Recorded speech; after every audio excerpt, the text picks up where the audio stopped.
We're continuing on with our disappointment series, and this time we're in 1 Samuel 30. And I felt like this story was worth mentioning in our series on disappointment. In verse 3, we read that David and his men returned to a city and found that their wives had been taken captive and that the city was destroyed by fire. And it says they wept until they could weep no more, and they had no strength left to weep. Have you ever been in that place when provision and security was wiped out? I have. We were burglarized and had some fires in our home early in our marriage. Multiple burglaries, multiple fires in a series of 5 years. I remember feeling violated and so disappointed that this new home we had built now smelled like fire. Soot covered our shelves, and I remember weeping and being disappointed that God hadn't protected us and provided. I was disappointed in God, wondered where he was when we were plundered, and that's not even a drop in the bucket to what happened to David and his men. In verse 6, David hears all the men talking of stoning David because each one was bitter because of the loss. Wow, I think they would have had a right to be bitter. We explain and defend our bitterness that sets in when disappointment happens. After all, wasn't God their protector and provider? We read all through Scripture that he is, and these men were bitter and began plotting. Disappointment leads to bitterness, which leads to all sorts of schemes, and it's a dangerous and slippery place in where to build our homes after a loss.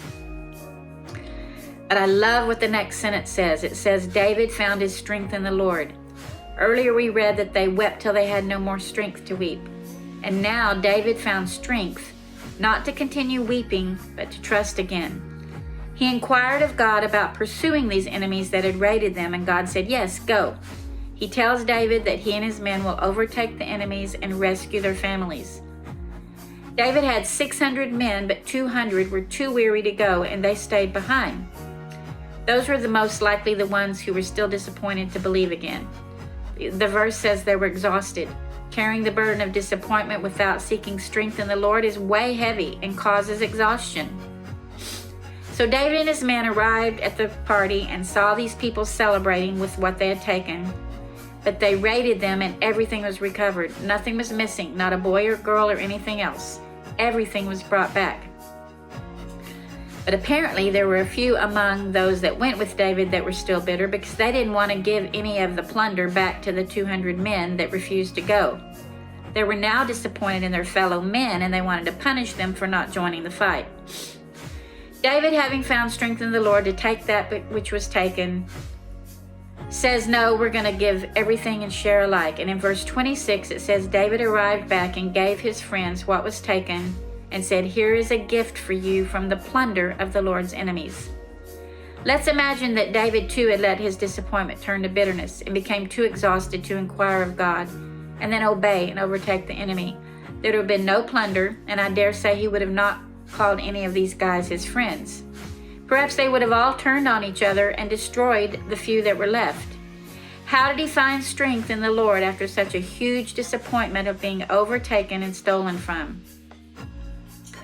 Maybe David remembered God's faithfulness in the past, how God enabled him as a shepherd boy to kill a bear and a lion, how God placed a small stone in his hand to fell a giant.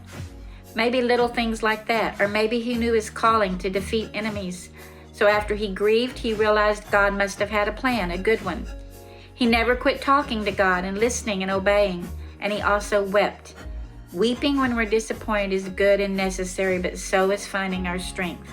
And David knew he hadn't had any success, that it was all God's hand that had provided, even when enemies took things by force. So what to do with disappointment is key in this story. We're told that this world will offer us trials and heartaches, but we're told to be of good cheer because we have an overcomer.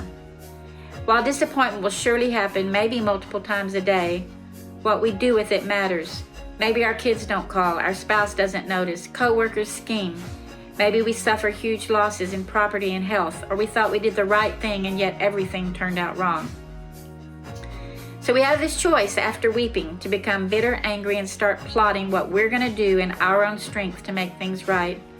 Or we're just going to stay back and never trust God again because we are at the bottom of the pit and we've deemed God unworthy. Or we can find our strength because he said he would help us. When we're weary and heavy burdened with disappointment, we can come to Him. He'll give us rest, carry the disappointment off our shoulders, speak to us, and send us out to overtake the enemy. That might look like getting back that which was lost and rejoicing, or finding peace in the middle of pain. Either way, it exceeds and beats carrying disappointment to the grave.